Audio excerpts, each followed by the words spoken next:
财务自由这个听起来有点凡尔赛的目标，其实是我们每个人都能掌握的一门技术活。今天可能就是你通往财富之门的秘密地图，它就是博多·舍菲尔的财务自由之路。博多这个人可不是那种坐在书斋里空谈理论的学究，他是个真材实料的逆袭者。26岁那年，他欠了一屁股债，连房租都快交不起，他就彻底翻身，靠着利息就能过上自己想要的生活。你想想，他写的东西字字句句都透着一股力量，特别能戳中我们普通人面对金钱时的焦虑和迷茫。这本书全球狂销比1000多万册，被翻译成35种语言，火遍全球不是没有道理的。因为它打破了一个巨大的误区，很多人以为财务自由是富人的专属，但博多告诉你，普通人也能通过一套可复制的方法一步步走向富有。他教的不是一夜暴富的投机取巧，而是帮你重新认识金钱，就像学开车要先懂交通规则，赚钱也要先明白财富的底层逻辑。那到底什么是财务自由呢？不是说你要挣到1亿，而是你拥有选择的权利。比如，你可以有底气直接辞掉，家人遇到紧急情况，你不用为医药费发愁，想多陪陪孩子，你的时间不再被考勤表死死绑住。卓多说，金钱应该给我们安全感、自由感，让你有能力去过自己真正想要的生活，这才是它最大的价值。可惜，很多人对钱的态度特别拧巴，一边嘴上说着想多赚钱，心里又觉得有钱就变花，贪钱很俗；一边抱怨钱不够花，一边要把辛辛苦苦赚来的工资稀里哗啦地花在那些可有可无的东西上。这些藏在潜意识里的矛盾想法，就像一双无形的手，悄悄地把我们的钱包捏得死死的。博多在书里分享了一个他6岁时的故事，他去医院看生病的父亲帮忙。这些人哭诉的核心永远是没钱，那种因为缺钱而卑微无助的样子深深地刻在了博多心里，让他从小就下定决心，我绝不能过那样的生活。这个细节特别触动人，因为它告诉我们，对金钱的渴望本质上是对有尊严生活的渴望。不过光有渴望可不够，很多人其实连自己的财务状况都搞不清，每个月到底花了多少，欠了多少钱能帮你生钱，都是一笔糊涂账。这就像开车不看仪表盘，方向很容易跑偏。所以我们首先要做的就是来一次彻底的财务体检。别焦虑，这只是为了帮你找到起点，毕竟你知道自己在哪儿，才能规划好要去哪儿。很多人一听到财务状况就想绕道走，就像学生逃避成绩单一样。我们总觉得不看就等于没问题。你对金钱的态度藏在你的银行流水里，你对未来的规划写在你的资产负债表上。第一步就是撕掉鸵鸟心态，清清楚楚地回答几个问题。博多在书里设计了24道自我分析题，我帮你挑出最关键的5个，你可以现在就在心里给自己打个分。第一题，你觉得自己的收入怎么样？从非常好到非常差打分。记住，这里不是让你跟别人比，而是跟自己的实际需求比。比如你月入1万，但每个月要还8000贷款，那一句满意可能就是自欺欺人。博多见过太多人，收入翻了3倍，负债却翻了5倍。因为收入一增长，欲望也跟着膨胀。第二题，你的净资产收拾你所有资产，比如存款、房子、股票，减去所有负债，房贷、信用卡、网贷。有人说，我有一套100万的房子，但如果房贷还欠80万，那你的净资产其实只有20万。更糟糕的是，有人总资产才5万，负债却有10万，净资产是负5万。这意味着你现在所有的家当，连自己的债都抵不清。第三题，你每个月能存下收入的10%吗？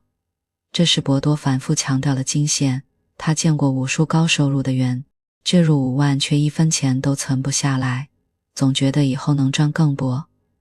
但真相是，如果现在你连10%都存不下，储蓄不是花剩下再存，而是先支付给自己。就像给植物浇水，要先浇根再浇叶。第4题，你有没有明确的理财计划？这是我想明年多赚点。是我计划3年内攒够30万应急资金，5年内投资一套小户型。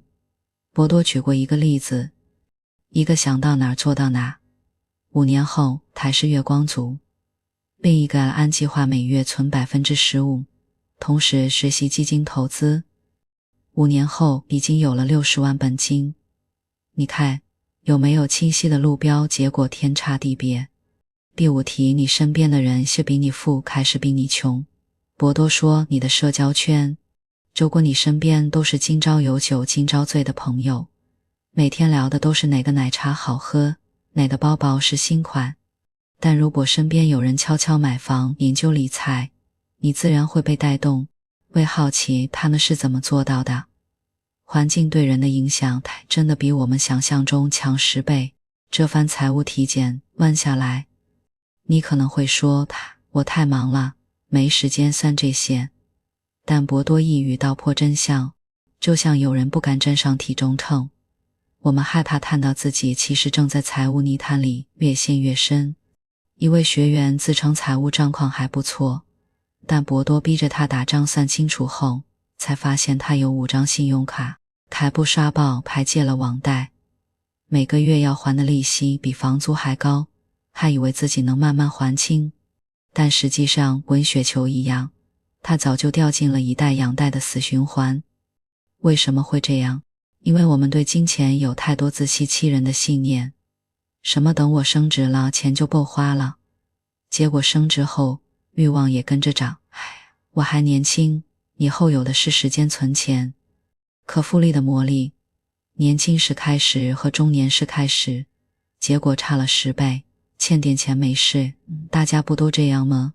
但大家这样不代表这就是对的。博多6岁时在医院的经历告诉我们，贫穷不是命运，是选择。穷人选择逃避，选择被惯性拖着走。也许现在，原来我这么惨。但博多说，看清现状不是为了否定自己，而是为了找到从哪里开始往上爬。就像爬山，知道自己在海拔500米，才能规划先爬到1000米。他自己就是最好的例子。26岁那年，他不仅负债4万欧元，对人生充满怀疑，但他做的第一件事就是列了一张详细的财务清单，利息多少，每月能还多少，能从哪里多赚点，这成了他爬出泥潭的地图。3年后，他不仅还清了债务，还存下了第一笔额基金，也就是能生利息的本金。所以，不管你现在算出的结果多糟糕，都应该庆幸，至少你知道问题在哪了。接下来要做的就是打破那些拖垮你的错误信念，比如我这辈子赚不到大钱，存钱会让生活变糟，这些想法比负债更可怕。很多人一提到财富，第一反应就是运气、背景、机会，但博多舍费尔在书里狠狠地打破了这个幻觉。这世上几乎所有的财富奇迹背后，都有一套可学习的逻辑。就像学游泳要掌握换气，学赚钱也要掌握规则，而规则是能学会的。第一，别让穷人思维锁死你的钱包。阻碍人们变富的不是能力或资源，而是那些藏在潜意识里的错误信念。他列举了几个最典型的财富杀手，也就是穷人常见的思维观念。第一个观念是我这辈子注定赚不到大钱，这是一种最危险的自我设限。博多26岁负债累累时，也觉得自己完了，但他后来发现，这种想法就像给自己贴了个标签，就会朝着什么方向走。总说自己数学不好，结果真的越来越差；总说赚不到钱，就会下意识地回避赚钱的机会。省钱会降低生活质量，很多人把储蓄和抠门划等号，觉得存钱就得少吃少穿。他开始每月存 10% 的收入后，生活质量不仅没下降，反而更踏实了。因为他知道有一笔钱在保护自己。真正的储蓄不是委屈自己，而是用暂时的克制换取长久的自由。就像农民秋天存种子，不是不爱吃粮食，而是为了明年有收成。第三个观念是等我有钱了，他学习理财，这是典型的本末倒置。博多说，理财能力就像肌肉，越练越强，不练给你一座金山也会败光。他见过太多中了彩票的人，几年后反而比以前更穷，因为他们没学会驾驭金钱。财后的核心不是你管理金钱的能力有多强，而能力只能靠学习获得。比尔财富的起点是对自己 100% 负责。博多在书里反复强调一个词，责任。不是谁的错，而是我能做什么。在同样的贫困家庭长大，父亲酗酒，母亲重病，弟弟长大后成了街头荒魂，总说我这辈子就这样了，谁让我生在这种家庭。哥哥却靠打零工攒钱读书，后来成了律师。他说，正因为家里这样，环境相同，结果不同，核心就在于他们对问题的反应。博多说，穷人总在找借口，富人总在找方法对财务状况负责，而是要你苛责自己，而是要你明白，没有人能救你，除了你自己。比如有人抱怨工资太低，存不下钱，但博多会反问，能不能下班后多挣500块？能不能弹掉每月300块的无效消费？机会藏在细节里，而负责任的人才能看见。第三，设定非实现不可的目标，财富才会主动靠近你，模糊的愿望永远变不成现实。博多发现，所有实现财务自由的人都有一个共同点，他们的目标具体到能看得见。他年轻时给自己定的目标是30岁前成为百万富翁。这个目标不是拍脑袋想的，而是写在日记本上，每天看，我要在30岁生日那天银行账户里有100万欧元。为了这个目标，每月要存多少，年化收益要达到多少，要开拓哪些收入来源。后来他真的做到了，不是因为运气，而是因为目标足够具体，行动就有了方向。那怎么设定具体目标呢？博多给了公式，首先是时间，他写下7年内，而不是某天。其次是金额，他写下100万欧元，而不是很多钱。他写道，那时我住在湖边的房子里，每周工作3天，其余时间陪家人旅行。越具体，你的潜意识就越会帮你实现。他说，目标就像灯塔，不管你走偏多少次，只要盯着它总能走回去。而那些没目标的人，就像在大海里漂流，风往哪吹就往哪去。第四，财富的复利效应，每天进步 1%， 7年就是奇迹。很多人觉得变富要靠大机会，但博多更相信微小的积累。如果每天多学 1% 的理财知识，每周多存 1% 的收入，每月多尝试 1% 的新机会，7年后你的财富状况会是现在的10倍以上。这就是复利思维，财富不是爆发式增长。就像他自己从每月存500欧元开始，慢慢学会投资，收益率从 3% 涨到 12%。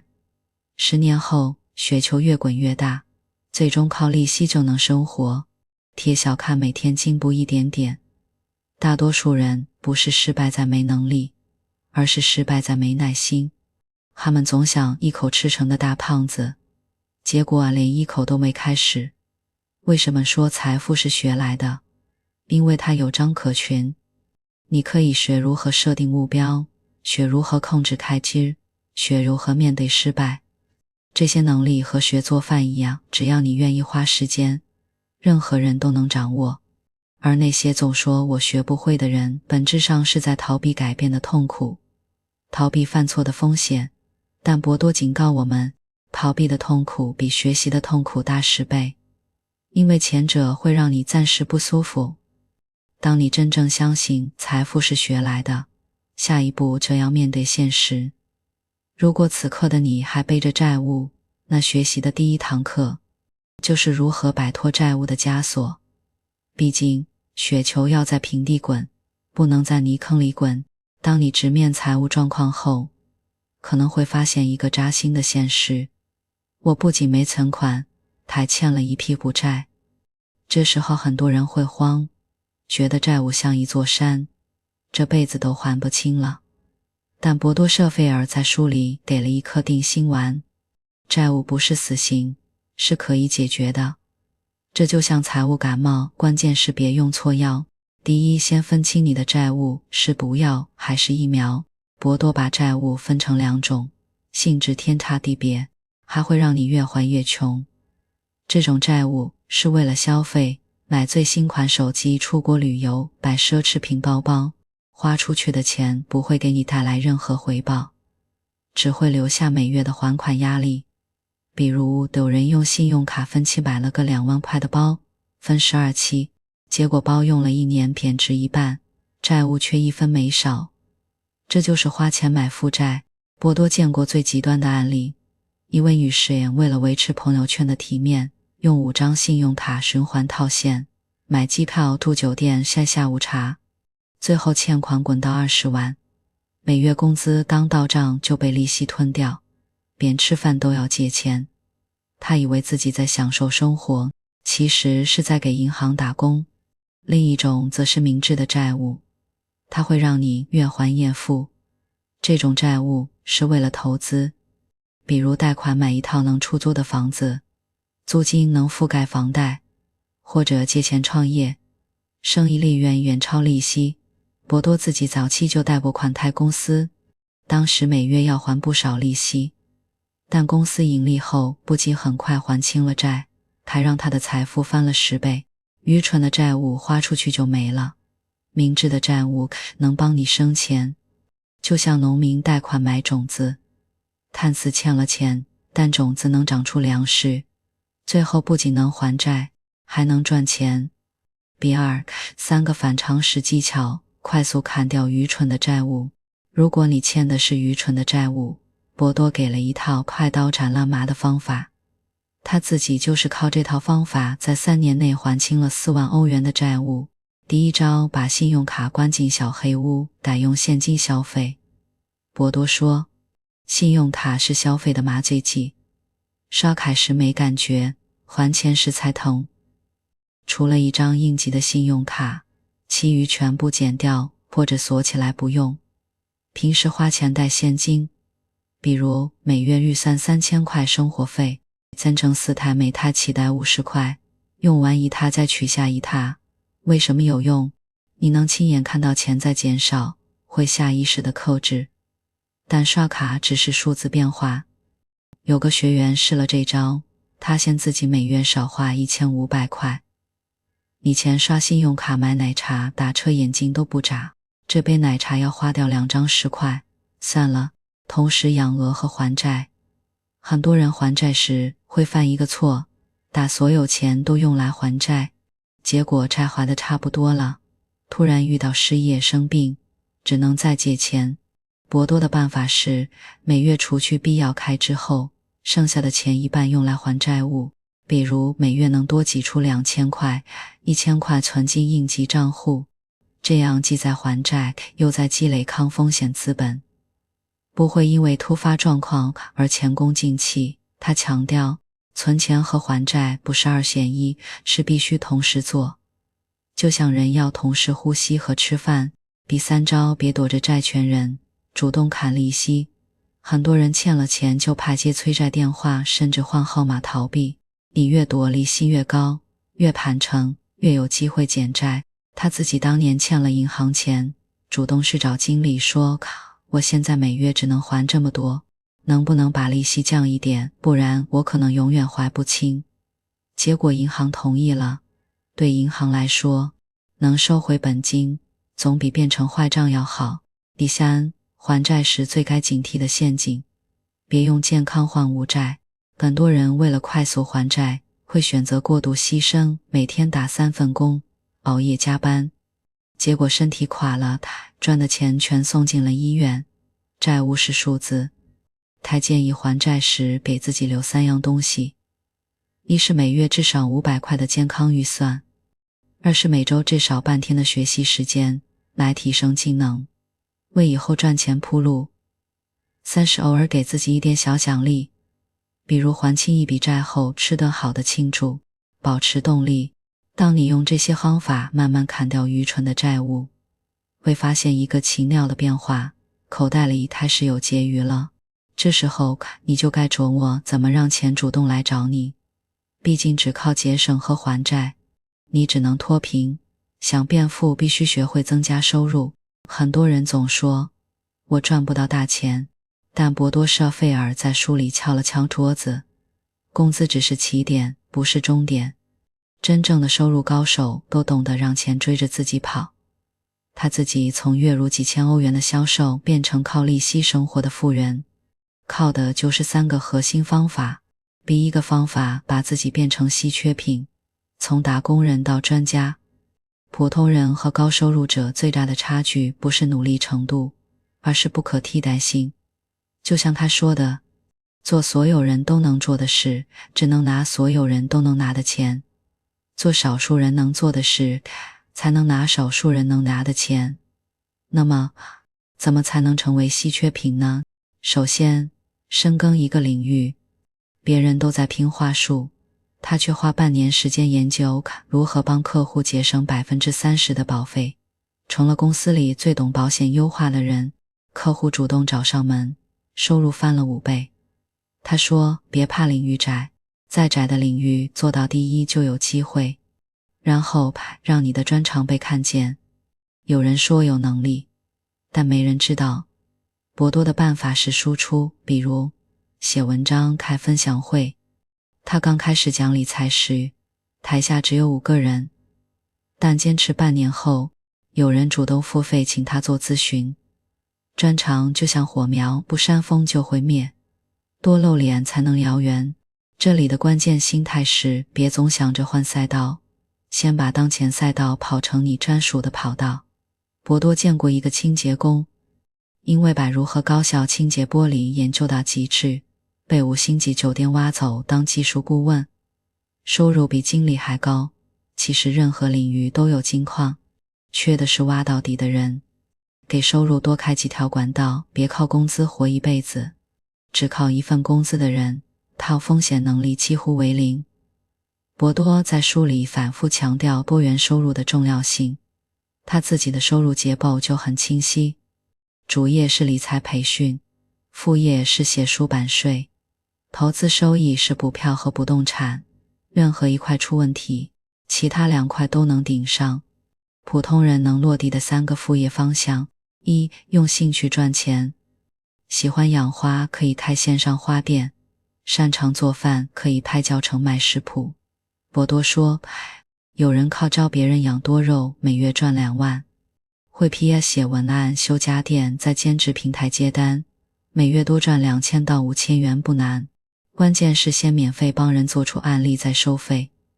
博多脚气帮朋友做理财规划不收钱，后来口碑传开，才有人愿意付费请他。3.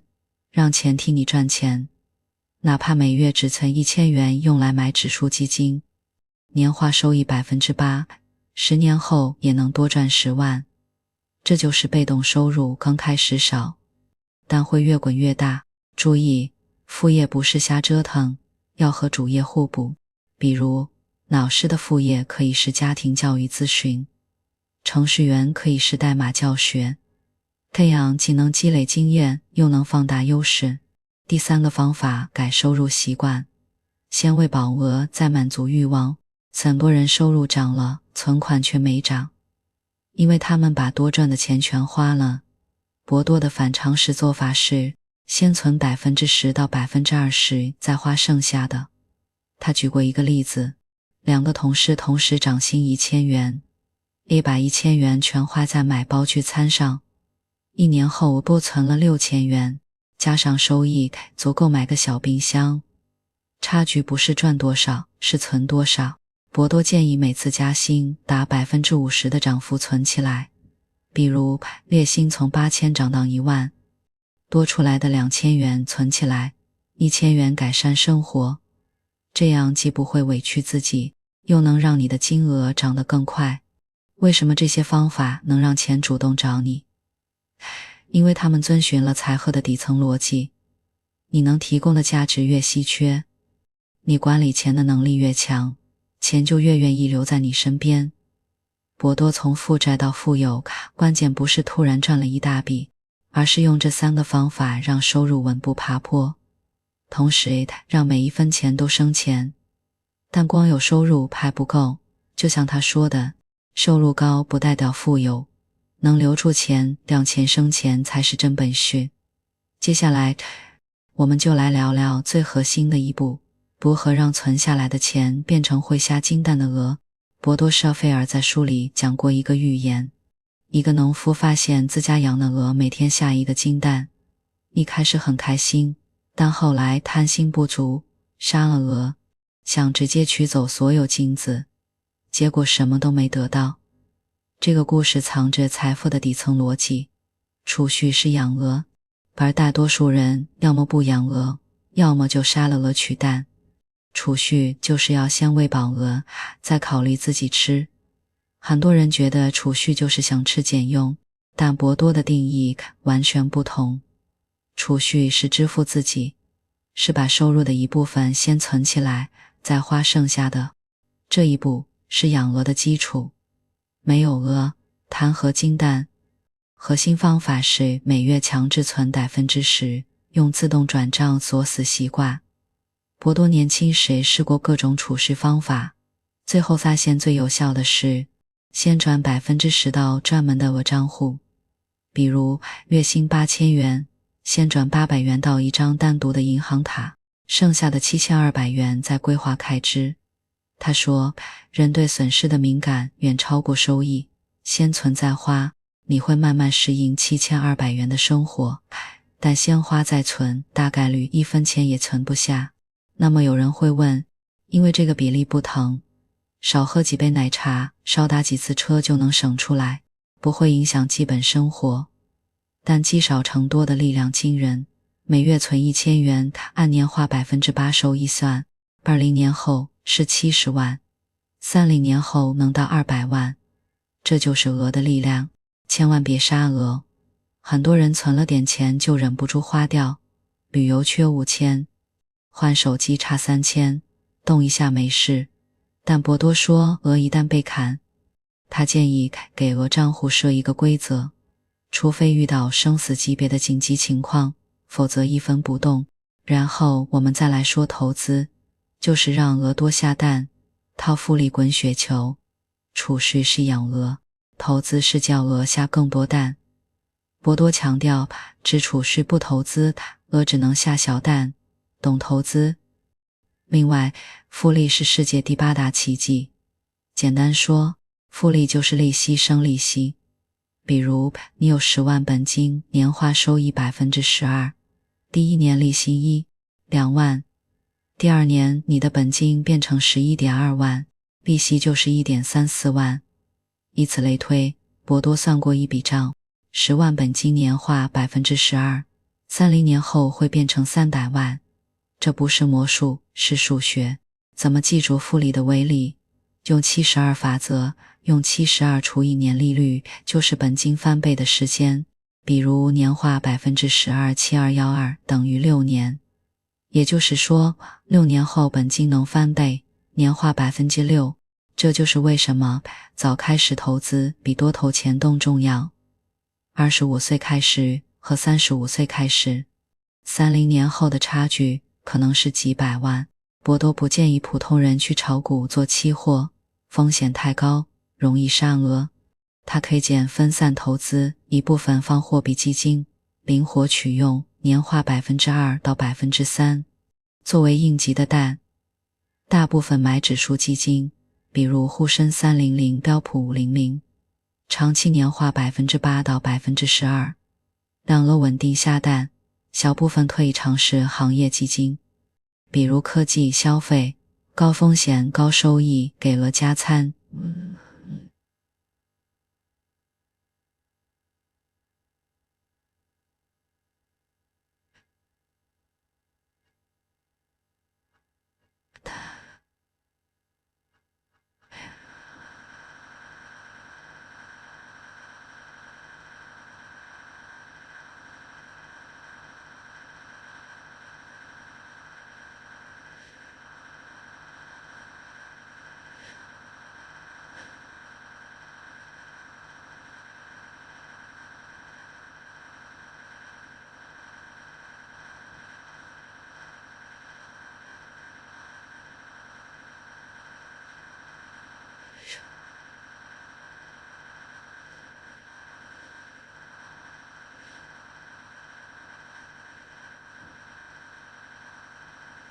博多自己的基金持仓很少是低于5年的。他说，短期波动是噪音，长期趋势才是信号。就像你不会因为今天没下蛋就把鹅杀了。很多人最容易犯的错是把消费当成了投资。很多人说，我买了房就是投资。房子是自己住还是出租？自己住的房子每月要还房贷、交物业费，真在往外流，这是负债。能收租金、覆盖成本还有剩的才是投资。买奢侈品是投资，买股票频繁交易是投资。博多的判断标准很简单，投资让钱流入你的口袋，消费让钱流出你的口袋。搞反了，鹅就养不起来。为什么这一步决定你能否财务自由？投资是占收益的毛，没有对一次意外就会让你打回原形。没有毛，金蛋不够你实现自由。当你的额足够大，比如有100万本金，每月能生8300元的蛋，你就不用再为钱工作了。这就是财务自由的起点。但光有鹅和蛋还不够，你得知道分阶段养鹅，先保证蛋够吃，这是财务保障，再让蛋够花，最后让蛋够你造梦，这才是财务自由。博多舍费尔在书里画过一张财富阶梯，最底层是财务危机，中间是财务保障和财务安全，顶端才是财务自由。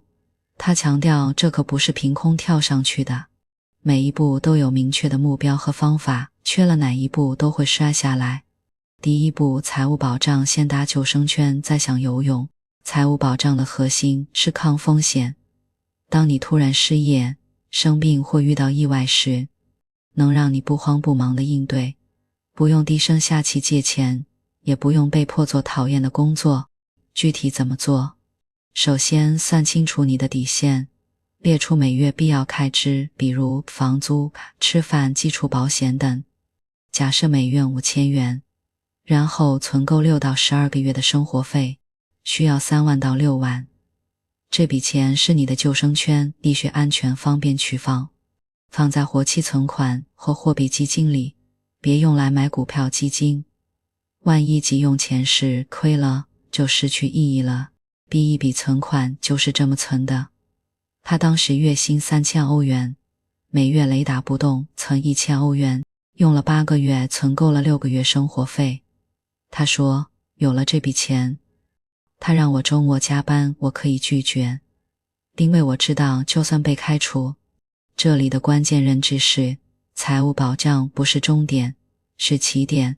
就像盖房子要先打地基，没有这层保障，后面的财务安全和自由都是空中楼阁。第二步，财务安全，让鹅替你赚钱，不用再为生存工作。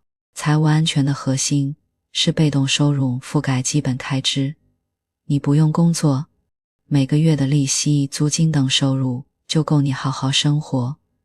这时候你才算摆脱了为钱打工的命运。具体怎么做？首先要算清楚每月需要多少金蛋，还是按每月必要开支5000元算，这就是你需要的月金蛋。然后是养一只能下这么多蛋的鹅，按年化 8% 的收益算，这个收益率保守的指数基金和稳健理财都能达到。你需要的本金大约等于每月开支乘以150，也就是5000乘以150。也就是说，当你有75万本金，年化 8%， 覆盖你的基本开支时，你就实现了财务安全。博多实现这一步用了5年。他说，这时候我才真正体会到安全感，不是因为手里有钱，而是因为我知道就算躺平也饿不死。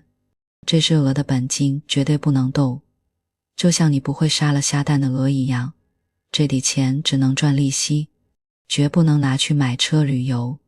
一旦动了本金，但会越来越少，安全就没了。第3步，财务自由不只为生存，还要为梦想生活。财务自由比财务安全更进一步，旅行，买喜欢的东西，支持家人，做公益，这些梦想开支也能靠被动收入覆盖。首先是算清楚梦想需要多少金蛋，列出你的梦想清单及每月成本，比如每年旅行2次，买的小公寓度假计算为月供3000元，给父母赡养费计算为每月1000元，总共每月6000元，加上之前的基本开支5000元，每月总共需要11000元的金蛋，按年化 8% 算，需要的本金等于11000乘以150，等于165万。这笔钱的投资可以更灵活，一部分放稳健理财保安全，一部分投高收益项目，比如行业基金、优质股票、博增长。博多说，财务自由不是有多少选择权，你可以拒绝不想做的事，选择想做的事，钱只是帮你实现的工具。为什么这3步必须循序渐进？很多人想跳过前2步，直接奔财务自由。博多见过有人刚存了10万块就去炒股票，想快速翻到100万，最后亏得只剩2万。没有保障的人，抗风险能力为0。没有安全的人，梦想就是泡沫。这3步就像爬楼梯，最上第2层安全，最后才能够到第3层自由。每一步都需要前面的积累，急不来，但光有方法还不够。博多在书里反复说，你身边的人决定了你能爬多快。一个人闷头爬很容易累，容易放弃，但如果有教练指路，有同伴打气，会轻松得多。博多舍费尔在书里写过一句耐人寻味的话，台后就像植物，光有种子和土壤还不够，还需要阳光、雨露和扎根的力量。很多人学了一堆理财技巧，却始终停留在原地，缺的就是这最后一块拼图，不是能力不够，而是环境和心态拖了后腿。你身边的人就是你的财富天花板，和苍蝇在一起，你只能学会叮腐肉，和蜜蜂在一起，你才会懂得采花蜜。博多的这句话道破了圈子的秘密。他年轻时发现一个规律，穷人和富人的社交圈几乎完全不同。穷人聊的是八卦、打折、抱怨，富人聊的是机会、成长、解决问题。圈子有3个隐形影响：一、思维被同化。博多刚工作时，同事们总说这辈子就这样了，他差点也信了。直到认识一位创业的老板，对方总说这是有办法，每天听什么话就会慢慢相信什么话，最后就会活成什么样子。二、机会被过滤。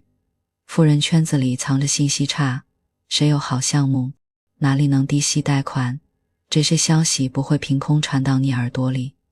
博多第一次投资房产，就是圈子里的朋友告诉他郊区要通地铁，他提前入手赚了第1桶金。3、行动力被带动。一群人都在躺平，但一群人都在往前跑，你想平都停不下来。博多加入过一个财富小组，每周大家晒存款聊进展，谁偷懒会被调侃。这种同伴压力比自我鞭策管用10倍。他往能土偷人怎么换圈子呢？不用急着疏远谁，先主动靠近比你富比你强的人，去参加行业峰会、付费课程，哪怕只是在台下听，然后递杯咖啡请教，慢慢就会有连接。是吸引来的，你有价值，自然有人愿意带你玩。刚开始可以从小处提供价值，比如帮对方整理资料，分享你知道的信息。真诚永远是最好的敲门砖。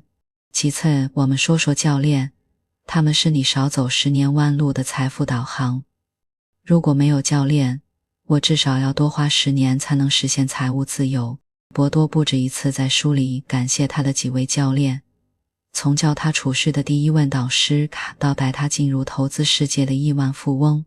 教练有3个核心作用：一、帮你避开致命坑，普通人理财最容易犯的错，比如追涨杀跌买股票，教练一句话就能点醒你。博多年轻时差点把所有钱投进一家看似赚钱的公司，是教练拦住他，问他：你看懂他的商业模式了吗？后来那家公司果然倒闭了。自己对自己总是宽容的，今天太累，明天再存钱，但教练不会放过你。博多的教练曾逼他3个月内必须开一场讲座，他怕得要命。结果讲完收到第一笔咨询费，才发现原来自己能赚钱。3. 给你高维度视角，比纠结该存银行还是买基金。教练看到的是如何搭配才能抗风险。你纠结要不要辞职创业，教练看到的是你的抗风险资本够不够。就像登山时，站在山顶的人能告诉你哪条路好走，而你在半山腰只能看到眼前的石头。但怎么找到适合的教练，不一定非要是亿万富翁，必要在你想走的路上比你多走3到5年就行。比如你想靠副业做得好的人，你想投资基金，就找长期收益不错的人，付费咨询，参加对方的课程，都是连接的方式。博多说，讨教练从不免费，因为他的时间值钱，但他带给你的价值会远超你付的钱。最后说说心态，这是比技巧更重要的财富基因。方法再好，心态崩了，一切归零。博多见过太多人，学了投资却怕亏不敢投，学了方法却总说等明天。这些不是能力问题，是心态问题。有3种财富心态必须练。一、不怕犯错的勇气。博多第一次买股票就亏了 30%， 差点想再也不碰吗？教练告诉他，投资就像学走路。后来他从错误里总结出不投不懂的领域，反而避开了更大的坑。真正的高手不是不犯错，是不害怕犯错，更不重复犯错，再而拒绝借口的清醒。我没时间，我没本钱，我运气差。这些话看似是理由，其实是给自己发的一块免责金牌。博多负债时，他只能想怎么多赚钱，借口就像麻醉剂，一时舒服，却会让你永远停在原地。3. 长期主义的耐心。财富是慢变量，前几年看不到果实，有人就把树砍了。博多的鹅养了5年才开始下大金蛋，前几年他也焦虑过，但教练说想想5年后他才熬了过来。你要相信，现在每存1块钱，每学一个知识，都是在给未来的自己打地基，只是你暂时看不到而已。为什么这3者是最后一块拼图？因为方法和计划是硬件，圈子教练心态是软件，没有软件，硬件跑不起来。就像一辆车光有发动机不够，还需要导航、同路的车以及敢踩油门的勇气。当你有了这些软实力，就不会再纠结我能不能成。而真正的行动从来不是惊天动地的大事，而是从每天的小事里生长出来的。既可能热血沸腾，也可能有点迷茫，道理我都懂。博多舍费尔在书里藏了一个核心逻辑，财富的奇迹藏在微小但持续的行动里，从今天到长期，每一步都具体到能落地。今天用1小时直面现实，埋下改变的种子。做一次财务体检，就用我们前面提到的那5个问题，诚实地给自己打个分，并写下答案。重点是写下来，这就像判病先化验，是财富之路的初始数据。2. 开一个额账户，找一家银行，新开一张银行卡，立刻设置自动转账，发工资后先转10%进去，比如月薪8000转800。现在就设好规则，让系统替你强制储蓄。3. 写3条财富信念，拿出纸写下你对金钱的3个真实想法，比如我觉得存钱会委屈自己，我怕投资亏本，然后在后面标注这是真的吗？别小看这一步，你已经在打破旧思维了。本周用3件小事启动引擎，让改变看得见。用50原则还款，把所有负债、信用卡、网贷等写下来，标上利息和每月最低还款额，比如2000元，50%用来还利息最高的债，50%存进应急账户。博多说，同时还债和存钱才不会2次掉坑。2. 写10页成功日记，每天写3件你做得好的事，哪怕只是今天忍住没乱花钱。这是博多反复强调的心态训练，人会慢慢相信自己能做到，而自信是财富的催化剂。3. 删掉手机里2个消费陷阱 PPPP， 或者让你忍不住刷短视频的 APP。 不是从此不消费，是减少被动花钱的诱惑，就像减肥先清理花钱的触发器。本月用2个关键动作搭建财富的脚手架。1. 读1本理财书，加记10条笔记，不用选太难的，是博多写给孩子的入门书。穷查理宝典是讲思维方式，读的时候划重点，比如复利的计算，如何拒绝无效社交。知识只有写下来才会变成你的。2. 认识一个比你富的人，可以是公司里的前辈，社群里的理财达人，甚至线上请教。开口说，我刚读了《财务自由之路》，想请教你怎么开始储蓄。不用怕被拒绝，大多数人愿意分享经验。这是你换圈子的第一步。长期每年3件事，让财富滚起来。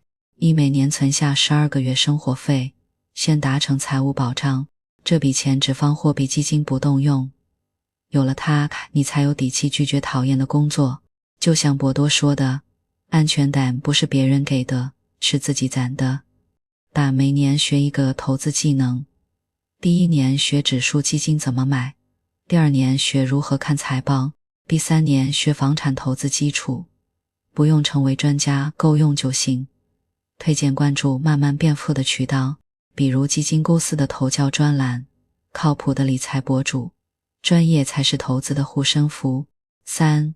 每年帮3个人解决钱的问题，交朋友5050还款法，带家人开额账户，给陌生人分享你的改变。博多发现，教别人的过程就是自己学透的过程。更重要的是，当人会让你相信金钱是善的，这种心态会吸引更多财富。最后一句话是，别等完美时机，现在就是最好的时刻。7年后的你会感谢今天的你多走了一步。财富从来不是突然降临的，是今天的储蓄。本周的学习，本月的社交，慢慢堆出来的。放下清单，就是打开你的手机，开设那个额账户吧。改变从不犹豫开始。